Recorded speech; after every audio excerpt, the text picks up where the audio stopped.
appreciate you coming out to check it out, man. You know what I'm saying? You felt the city? Felt the energy? Yeah, I felt a lot of energy. I've been dreaming to come to Pittsburgh one day, man. You know what I'm saying? So I'm glad I got a chance to be here. What got you into rapping for, bro? My cousin, he locked up right now, free one. I moved to Virginia and like I was used to playing football. I was like 14. I was used to playing football, basketball, like young nigga, like, you know what I'm saying? Like every black, like almost every black 14-year-old, 15-year-old. But when I moved to DC where he was at, like they was all rapping, like microphones and like coming up with music and playing Jay-Z and Cameron and all this. And I was like, yo, I want to rap. And he was like, all right, cool. And he gave me a name, like, boom, here you go. I'm like, but I don't know how to do it. And I remember him opening his closet and gave me like 3 rap books and was like, study those. So I didn't know what he meant by that. I'm like, these are your raps, why would I study these? But he was really saying like, and I kept reading them and I'm like, I can't get it right. And he's like, because I'm trying to teach you cadence. I'm trying to teach you like how to say it. Every time you see the lines like that, that's a bar. So you gotta say it. So I learned how to read it first. And I learned how to break the bars up. And he's like, you sound so dull. So now you gotta put the energy in it. And I'm like, all right, so how I do that? And he'll say a line and he'll like, repeat after me. But like, say it like you are, say it like you really want. And I remember like, next thing you know, like 2 years later, nigga, I got bars. Like, I swear, and we was doing it. And that's what really got me into rapping. And he got locked up. And it motivated me to go even crazier. I did my first deal in like 09. Then moved on. A few years later, did another deal with Jermaine Dupri. Then moved on, and now I gave out the deal. I signed my little brother to me, Private Club Records, and that's made in Tokyo. And hey, it's history from there. You know, it's just like moving. We blessed. Coming up around this time, when you was rapping, what was like your influences? Being from the South, from Atlanta, right? I moved around a lot. My pops was in the military, so like Atlanta, I lived there the most time of my life, but I moved around a lot. Like when I first started rapping, I was living in DC. So like my cousins and them was putting me on, like I was playing Kiss of Death, I was playing Jay, I was playing Styles P, I was playing like Cassidy, like I was playing bars, you know what I'm saying, Nas. And then when I moved to the South, that's when I started listening to like more of the South, you know what I'm saying, Jermaine Dupri, he's the legend of the South. So like that's when I started getting hip to like all of that. And like, look, South music always was big. Cash Money was it to me. Like when I first heard Bling Bling, I remember coming home from school one day and looking on the TV and watching TV, and I remember it was Juvenile and it was the slow motion video, and I was like, oh yeah, this is what I'm about to do. You see all these girls, I was like, this is it. What else is there to do? This is it. And they made me really like, that was when I seen like how fly you could be and like what you can be like, cause Jada and Styles, they was like bars and like street, but like not really showing you like how fly you can do it. Hove and Jermaine and like niggas from the South was like flexing. Like people from the South, like when you watch Jermaine Money and the Thing video, it was like, what? Like he brought Jay to Atlanta, like look at this, like he's really flexing, like everybody's in the video, like it was just like, that's what we do, Magic City, we flex, like, and that's how the South is. So yeah, all of that is what made me like just seeing it, like you could be not normal. You could either play basketball, you could play football. Even to me, like I was trying to calculate like how is being a doctor, like yeah, I could be a doctor and I can help people, and that's beautiful to help people, but like how will I be different than the other doctors? I don't know one doctor in my head right now that I know that's like, man, if I was a doctor, I want to be like that nigga. Right? I don't know these niggas' name. I want to be more. Bill Cosby, that's a doctor. Hey, look how many girls he done drugged. This is crazy. There was no doctors, or there was no teachers, or there was no, you know what I'm saying, like cops. Like only cop I ever looked up to is Training Day, Denzel. Yeah, that's like, not a good example. Yeah, and that's what I'm saying. So it's like, so it's what I'm saying, like there were singers that changed people's lives, sports people. I remember seeing Kobe #8 with the afro, like, and I was like, man, if I was bald, I want to be like that. You know what I'm saying? I remember seeing football players. Them was the people on my wall. You know what I'm saying? Or the niggas who had the bad females or acting. Like I looked up to Ice Cube and people like that. So it's like entertainment. I knew that's what it was, because like I felt like I wanted to be something more. Like it's our job as musicians to. There was a guy who shook my hand and I came up to me and he said, like, he couldn't get it out. He's like, I like you, I like you. And it's like, okay, that's not funny to me or nothing. It's like, that's his personality. And like the fact that I can get up here and express how I feel, and I can be confident in that, and I can like still shake his hand and be like, well, what's your name, or where you from, and he admires that. because he's like, yo, he's so cool. Like, I can't even do that shit. You know what I'm saying? And that's how I used to look at it. When I seen the Juvenile video, I'm like, I like it like that. I'm like, oh my God, this nigga going crazy. You know what I'm saying? Yeah. And they made us want to do that. So hopefully, you know, I told that girl, I was like, yo, you inspiring me. Like, that's what it's supposed to do, because people inspire me every day. For surely, for surely. You spoke with Madeintyo, that's your little brother. Yep. You get him into rapping? Nah, we blood brothers. So, you know what I'm saying? I'm 26 years old. I've known him my whole life. Well, at least when he 2 years younger than me, so since he was born. But we used to listen to our pops. Like around that time when I started rapping, I was going by Royce Rizzy, and that was my name.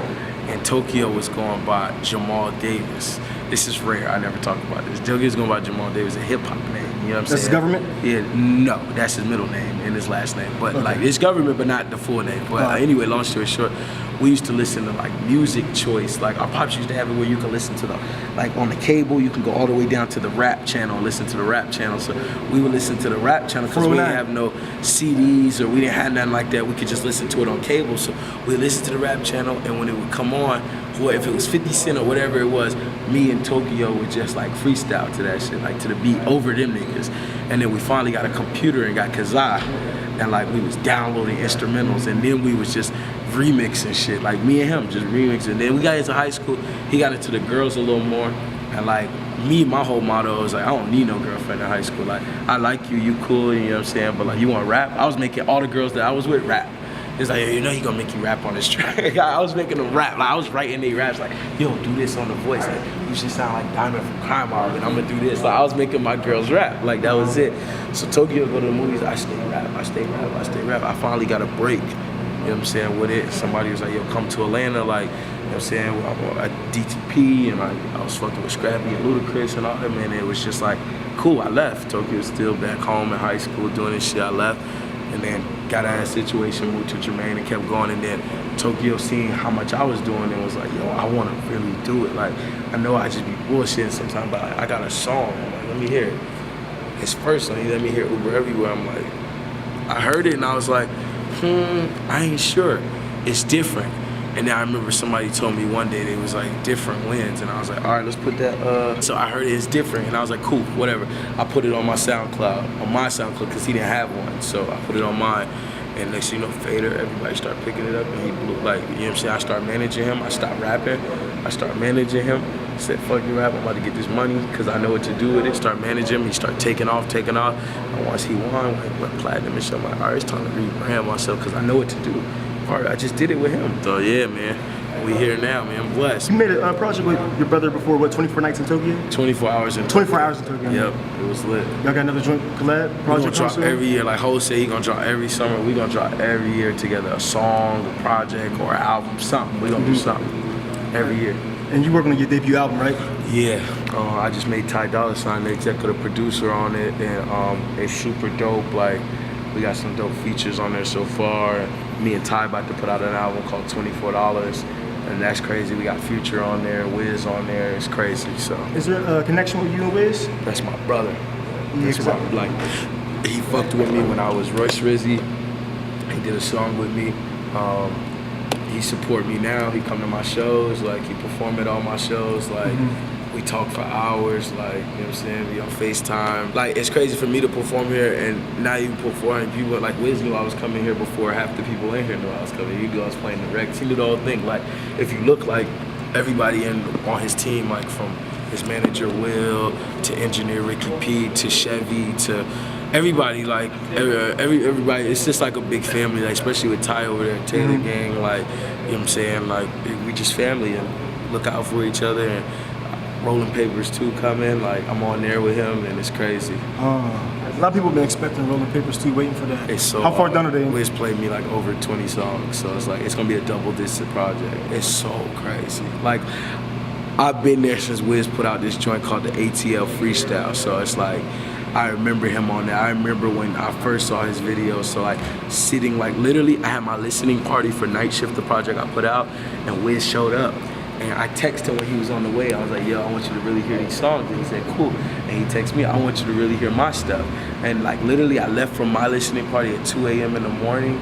and went to his studio at 3 in the morning and smoked with him the whole night and played the whole roll thing. Was to just listen as a fan. Was just listen. I told him, yo, that's fire. That one's straight. That one's super fire. This one makes you a legend. Like, you know what I'm saying? And like, it's dope to have like someone like, you know, we've got a lot of people around him, but like, I'm just young. I just like listen. I love the music. I love him as an artist, as a person. So it's like I can listen to him and just keep it real. Like, and that's what it is. Even when he texts me after, like, yo, I appreciate you, like making this process easy for me and telling me how you feel, because it's good to get so much advice on it. So he's when you're a good person, it's just gonna happen for you. That's dope. Y'all definitely gotta come back to the next stage and you share the stage with him. Yeah, no, I'm gonna come back. I'm gonna be back out here because radio got shows and stuff coming up, and I'm definitely, this is city, so it's like we're gonna do it and we're gonna do it right. Wiz was putting me on a guy out here that's going crazy.